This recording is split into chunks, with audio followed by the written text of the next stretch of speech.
तो आज हम बात करने जा रहे हैं भारतीय दंड संहिता यानी आईपीसी की पहली 4 धाराओं के बारे में, जो पूरी आईपीसी की बुनियाद मानी जाती है। अगर आप कानून पढ़ रहे हैं या कानून को समझना चाहते हैं तो ये वीडियो आपके लिए बहुत ज़रूरी है। तो चलिए स्टार्ट करते हैं। सबसे पहले हम स्टार्ट करते हैं आईपीसी की धारा 1। धारा 1 बहुत छोटी है लेकिन बहुत अहम है। इसमें क्या कहा गया है? इसमें कहा गया है ये है कि यह अधिनियम भारतीय दंड संहिता कहलाएगा। जो आईपीसी है वो क्या कहलाएगा? भारतीय दंड संहिता कहलाएगा और यह पूरे भारत पर लागू होगा। यानी ये कानून पूरे भारत में लागू होता है। पहले जम्मू कश्मीर में ये लागू नहीं था, लेकिन अब आर्टिकल 370 हटने के बाद आईपीसी पूरा देश भर में लागू है। सीधी भाषा में अगर भारत में कोई अपराध होता है तो सज़ा यही कानून तय करेगा। ठीक है, तो ये हो गया आईपीसी की धारा 1। अब धारा 2। धारा 2 क्या कहती है कि अगर कोई व्यक्ति भारत की सीमा के अंदर कोई अपराध करता है तो उसे भारतीय दंड संहिता के तहत ही सज़ा मिलेगी। मतलब जो आईपीसी है उसी के हिसाब से सज़ा मिलेगी उसको, अगर वो भारत में अपराध करता है, भारत की सीमा के अंदर में अपराध करता है तो। ठीक है, मतलब चाहे अपराधी भारतीय हो या विदेशी, अगर अपराध भारत के अंदर हुआ है तो भारत की अदालत ही उसे दंडित करेगी। ओके, तो ये हो गया। अब जैसे मान लीजिए अगर कोई विदेशी व्यक्ति दिल्ली में चोरी करता है तो उसे भी आईपीसी की धारा 379 के तहत सज़ा हो जाएगी। ठीक है, चाहे विदेशी हो चाहे देशी हो, उससे मतलब नहीं है। अब देखिए धारा 2 आप समझ गए। क्या समझ गए? कि जो भारत के अंदर अपराध होगा उसको आईपीसी के हिसाब से ही दंड मिलेगा, चाहे व्यक्ति भारतीय हो या विदेशी। और धारा 1 क्या था? यह संहिता भारतीय दंड संहिता कहलाएगा।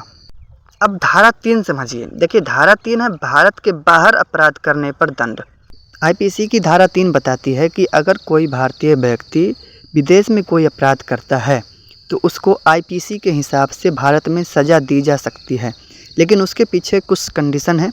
कंडीशन ये है कि उस व्यक्ति को उस अपराध के लिए विदेश में सज़ा ना दी गई हो तब।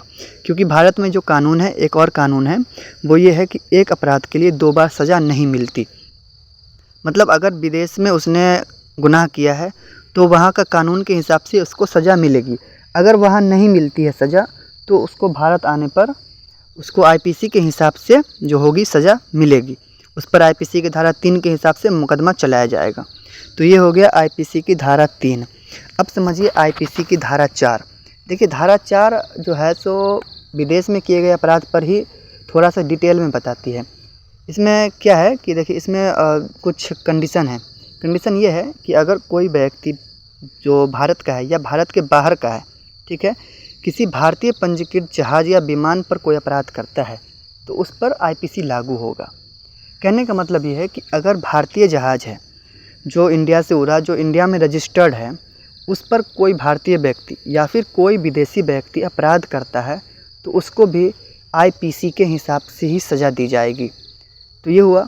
और दूसरी चीज़ क्या है कि कोई भी व्यक्ति जो भारत के बाहर हो या फिर भारत के अंदर हो, अगर भारत की कंप्यूटर प्रणाली या कंप्यूटर नेटवर्क को हैक करने की कोशिश करता है, ठीक है, चाहे वो विदेशी ही क्यों ना हो, तो उस पर भी आईपीसी लागू होगा। अब जैसे एक और आपके मन में सवाल होगा कि अगर भारतीय व्यक्ति किसी विदेशी जहाज़ पर, जो इंडिया का जहाज़ नहीं है, उस पर अगर कोई अपराध करता है तो उसको कौन सी सज़ा मिलेगी, कहाँ मिलेगी?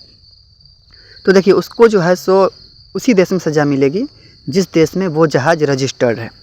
तो आप समझ गए होंगे, हमने आपको आईपीसी की धारा 1, धारा 2, धारा 3 और आईपीसी की धारा 4 को समझा दिया है पूरी डिटेल में कि इसमें क्या होता है। अगर आपको वीडियो से कुछ सीखने के लिए मिला हो, कुछ समझने के लिए मिला हो, तो आप हमारे चैनल को सब्सक्राइब कर लीजिए। हम इस चैनल पर पूरी की पूरी आईपीसी अपलोड करेंगे।